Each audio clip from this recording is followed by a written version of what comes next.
नमस्कार, मैं हूँ doctor Manish Yadav, Raishree Ayurved spine clinic Kanpur, Uttar Pradesh, Ashoknagar. आपने हमारा टाइटल देख ही लिया है। आज हम उसी विषय को लेकर के बात करने वाले हैं कि रीढ़ की हड्डी के मरीज ऑपरेशन के बाद भी ठीक नहीं होते।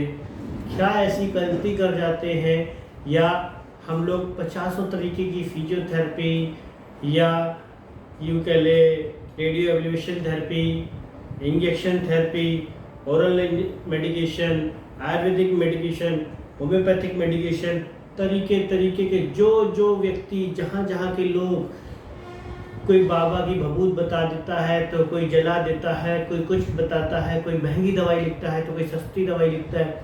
हर तरीका का करने के उपाय करने के बाद भी आपकी रीढ़ की हड्डी में आराम क्यों नहीं मिलता। आज हमारा जो टॉपिक है, यह टॉपिक का जो मुख्य विषय है वो यही है। तो शुरू करते हैं वो।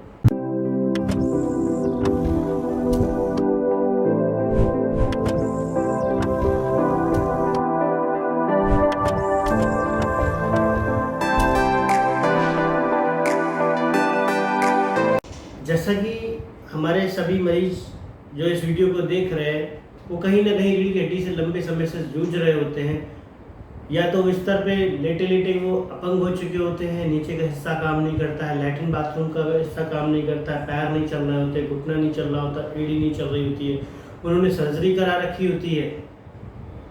सर्जरी कराने के अलावा जिन्होंने सर्जरी नहीं कराई होती उनके कहीं पैर कांपने लगते हैं, किसी की जो है ताकत नहीं आती है, कोई खड़ा नहीं हो पा रहा है, सालों से इलाज करा रहे फिर भी वो खड़े नहीं हो पा रहे हैं।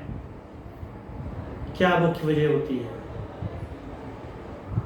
इसकी सबसे बड़ी वजह जो निकल के आती है वो है मांसपेशियों की कमजोरी। बात को ऐसे समझें, रीढ़ की हड्डी में जो हमारे ब्रेन से एक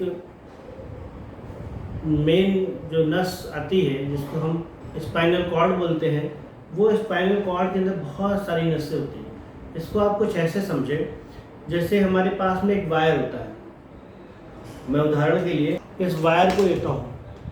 इस वायर को जब आप काटेंगे तो इसके अंदर क्या निकलेगा? इसके अंदर 3 वायर निकलेंगे, और जब उन 3 वायरों को काटेंगे तो उसके अंदर बहुत सारे तार निकलेंगे। ऐसे ही हमारी रीढ़ की हड्डी के अंदर भी होता है।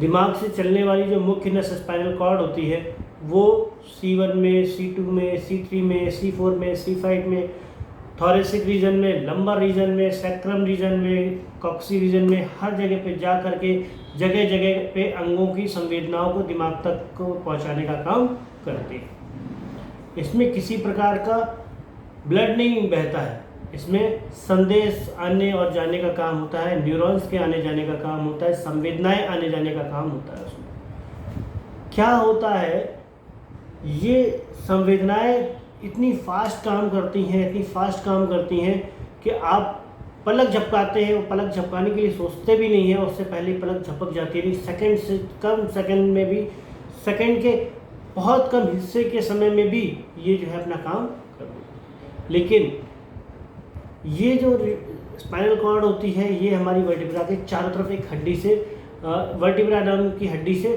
कवर रहती है। जैसे कि ये हमारी एक वर्टिब्रा है और यहाँ से नस निकलती है इस जगह से, और इसके चारों तरफ देखेंगे तो एक हड्डी का ढांचा बना हुआ है जहाँ से नस हमारी चारों तरफ से सुरक्षित रहती है।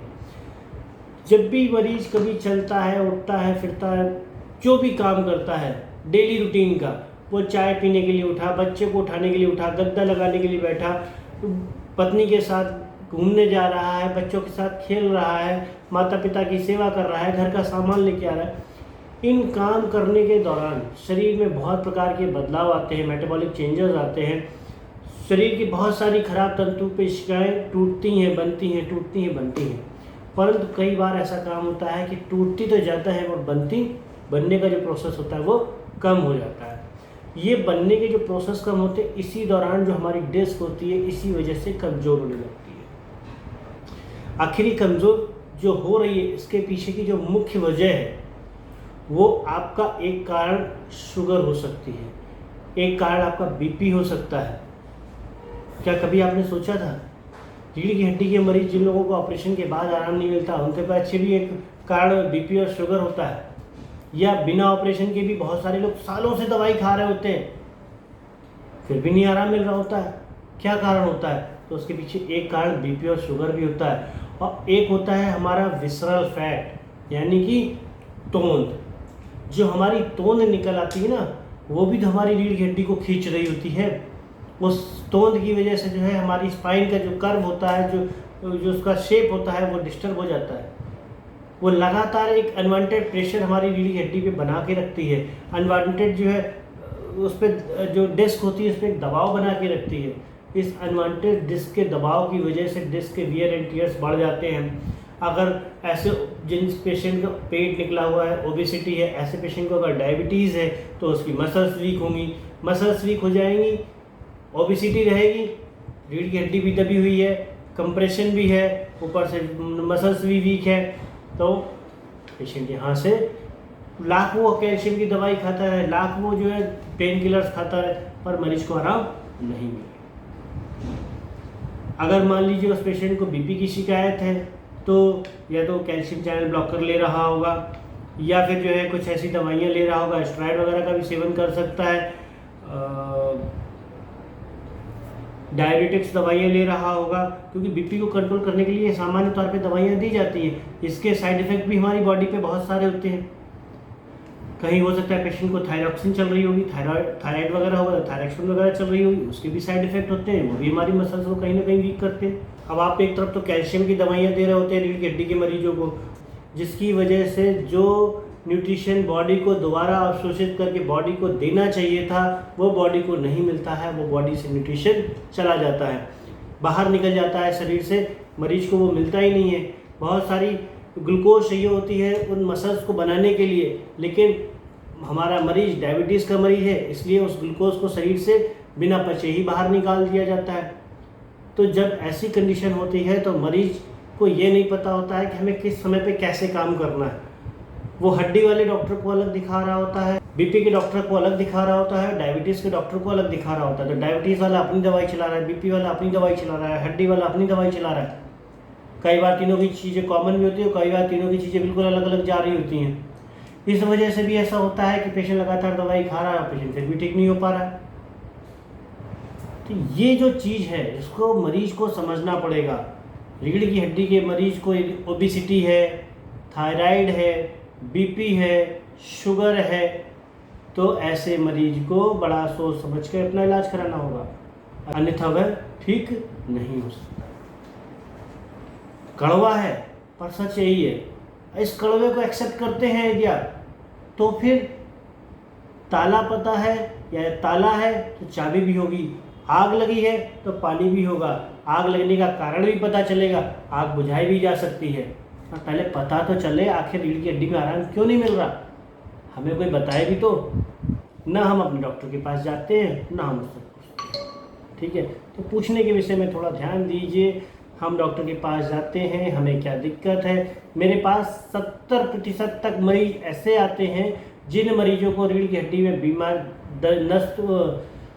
मेरे पास 70% तक मरीज ऐसे आते हैं जिन लोगों को कमर में दर्द तो होता है, पर उन्हें ये नहीं पता कि कमर में दर्द किस वजह से हो रहा है। 70% मरीज ऐसे होते हैं मेरे पास। उनसे पूछो क्या हुआ है, मुझे पता नहीं, डॉक्टर साहब ने MRI कराई थी, आप देख लीजिए, हमें तो आज तक कुछ बताया ही नहीं। तो आप जानना नहीं चाहते हो, आप दवाई खाना चाहते हो, आपको दवाई खिला। आप पूछिए तो सही अपने डॉक्टर से क्या दिक्कत है, कैसे इसका ट्रीटमेंट होगा।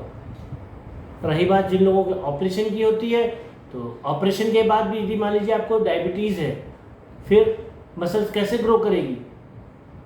बीपी है तो न्यूट्रिशन बहुत सारा बॉडी को वैसे भी ज़्यादा नहीं ले पा रहा होगा पेशेंट, ये भी एक कारण हो सकता है। थायराइड है, ऐसे पेशेंट को भी देखना पड़ेगा। बीपी, शुगर, थायराइड वाले मरीज, ओबेसिटी वाले मरीज, मेरा मानना होगा आपको एक बार आयुर्वेद की शरण में ज़रूर जाना चाहिए। और रीढ़ की हड्डी का बहुत अच्छा ट्रीटमेंट आयुर्वेद में मिल जाता है। मेरा नाम, नंबर सब जगह नीचे दिया गया हो, अगर आपको ज़रूरत लगे कहीं से भी कुछ भी, तो हमारे यहाँ पे अपॉइंटमेंट ले करके आप अपना समय निकाल करके हमें दिखाएं, हो सकता है हम आपकी कुछ मदद कर पाएँ। इन्हीं चीज़ों के साथ में मैं अपनी बात को ख़त्म करता हूँ। आगे आपके सामने और भी कोई समस्या आती है तो आप मुझे कमेंट बॉक्स में पूछें, तो हम लोग उस पर वीडियो बनाने का प्रयास करेंगे। धन्यवाद, नमस्कार।